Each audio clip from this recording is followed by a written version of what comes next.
Keyword হচ্ছে এমন একটি শব্দ, বা এটা শব্দ হতে পারে বা বাক্যাংশ হতে পারে, অর্থাৎ একটি শব্দ হতে পারে বা 2, 3, 4, 5, 6, 7 এরকম অনেক শব্দ সমষ্টিত হতে পারে, যেগুলো মানুষ সার্চ বারে লিখে সার্চ করে।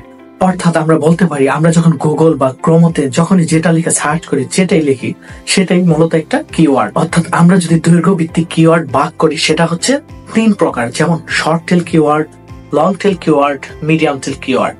শর্ট টেল অর্থাৎ ছোট কিওয়ার্ড, যে কিওয়ার্ডের শুধুমাত্র একটি শব্দ থাকে, সেটা হচ্ছে শর্ট টেল কিওয়ার্ড। মিডিয়াম টেল কিওয়ার্ড হচ্ছে 2 বা 3টি শব্দ থাকে, এটা হচ্ছে মিডিয়াম টেল কিওয়ার্ড। আর লং টেল কিওয়ার্ড হচ্ছে 4 থেকে 4-এর অধিক যত শব্দ নিয়ে একটি কিওয়ার্ড গঠিত হয়, সেটা হচ্ছে মিডিয়াম টেল কিওয়ার্ড। আমরা যদি সহজ ভাষায় কিছু উদাহরণ দিই, যেমন মোবাইল, বই, খাতা, কলম, এগুলো হচ্ছে শর্ট টেল কিওয়ার্ড। আর যদি মিডিয়াম টেলে যাই, বই, খাতা, কলম, পেন্সিল, রাবার, এরকম কিছু 2 বা 3টি শব্দ নিয়ে যে কিওয়ার্ড গুলো তৈরি হয়, সেগুলো সাধারণত হচ্ছে মিডিয়াম টেল কিওয়ার্ড। এবং 4 অর্থাৎ 4-এর উপরে যত ওয়ার্ড নিয়ে তৈরি হবে কিওয়ার্ড, সেটাই হচ্ছে লং টেল কিওয়ার্ড। যেমন mobile phone price in Bangladesh, the digital marketing course in Bangladesh, SEO course in Bangladesh, এরকম লেখে যত বড় বড় কিওয়ার্ড আছে। আপনার কিওয়ার্ড যত বড় হবে, আপনার ওয়েবসাইটটাকে র্যাঙ্ক করার জন্য তত সহজ হবে।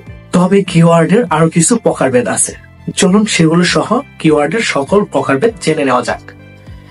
Short tail keyword, long tail keyword, medium টেল keyword, local keyword, brand keyword, negative keyword, related keyword. একটা ওয়েবসাইট বা ওয়েব পেজকে র্যাঙ্ক করানোর জন্য একটি ভালো কিওয়ার্ড বা কেজিআর কিওয়ার্ড গোল্ডেন রেশিও খুবই গুরুত্বপূর্ণ। The KGR is a simple formula that's expressed as the number of Google search result with a keyword in the title divided by the keyword monthly search volume, total monthly search volume, where search volume is 215 or less, অর্থাৎ 250 বা তার কম হবে। অর্থাৎ KGR সমান all in title result divided by monthly search volume. অর্থাৎ all in title রেজাল্টকে যদি monthly search volume দিয়ে ভাগ করা হয়, সেটা যদি 0.25 এর কম হয়, তাহলে সেটা হচ্ছে কেজিআর হিসেবে, অর্থাৎ কিওয়ার্ড গোল্ডেন রেশিও হিসেবে সবচেয়ে আদর্শ।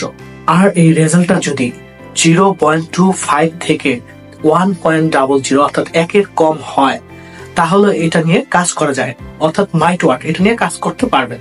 বাট 1.00 অর্থাৎ 1-এর বেশি হয়, তাহলে এটা নিয়ে কাজ করা যাবে না, অর্থাৎ এটা কেজিআর হিসেবে গণ্য হবে না।